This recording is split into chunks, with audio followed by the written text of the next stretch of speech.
একটা ড্রাইভার সে যে পেশারই হোক না কেন, তার নিরাপত্তা কোথায় আছে রাস্তায়?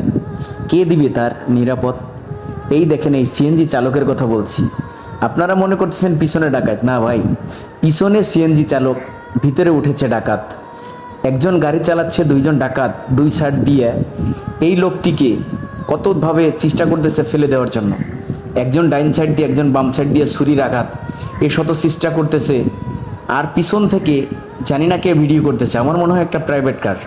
এই প্রাইভেট কার যদি মানবিক হতো তাহলে এটিকে ওভারটেক করে ও কিন্তু অনায়াসে চাপ দিতে পারতো, কারণ এদের হাতে বেশি কিছু থাকে না, সামান্য ছুরি টুরি থাকে। এ যদি চাপ দিত, চাপ দিয়ে কিন্তু উল্টে ফেলাই দিতে পারতো বা রক্ষা করতে পারতো। সে অনায়াসে সুন্দরভাবে তার পিছে পিছে ভিডিও করতেছে। আর এই ভাইটি তার প্রাণের চিন্তা না করে মালিকের সিএনজিটি বাঁচাতে মরিয়া হয়ে কত কষ্ট পরিশ্রম করতেছে পিছনে দাঁড়িয়ে দাঁড়িয়ে। এখান থেকে পড়েও যেতে পারতো, ডাকাতে বারবার এখান থেকে ফেলাই দেওয়ার চেষ্টা করতেছে। ঘটনাটি নারায়ণগঞ্জ। আসলে কাশপুর ব্রিজ পার হলে একেবারে যাত্রাবাড়ি হতে শুরু করে এদিক দিয়ে সাইনবোর্ডের রাস্তা যেটা চাষারা, এখানে 1 মিনিটের জন্য নিরাপদ না। রহ ঘটনা ঘটে। আমরা যখন সন্ধ্যার টাইমে গাড়ি নিয়ে যাই, আমাদের মালবাহী গাড়ি, হেভি গাড়ি, আমরা গাড়ি থেকে বসে বসে দেখি সামনে কেউ ট্রাকের তেফল কাটছে, কেউ থাবা দিয়ে ছুরি ঠেকায় নিয়ে যাইতেছে।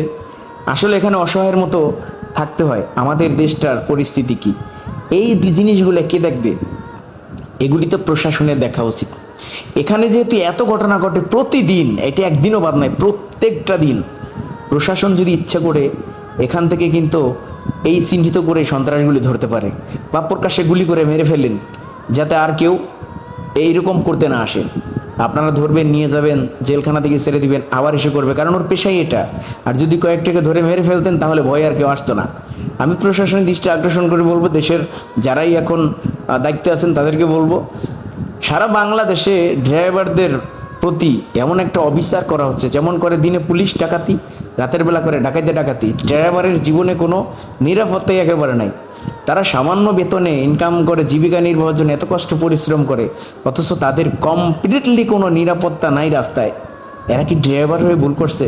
একবার ভেবে দেখুন, এদেশে যদি ড্রাইভাররা গাড়ি না চালায়, সকল পেশার ড্রাইভাররা যদি গাড়ি বন্ধ করে দেয়, এদেশ অচল হয়ে যাবে। এমন কিছু করিয়েন না যে ড্রাইভারদের মনের মধ্যে এই জিনিসগুলো করে যে ড্রাইভিং করবো না, ছেড়ে দিব। ওকে, আল্লাহ হাফিজ, ভালো থাকবেন।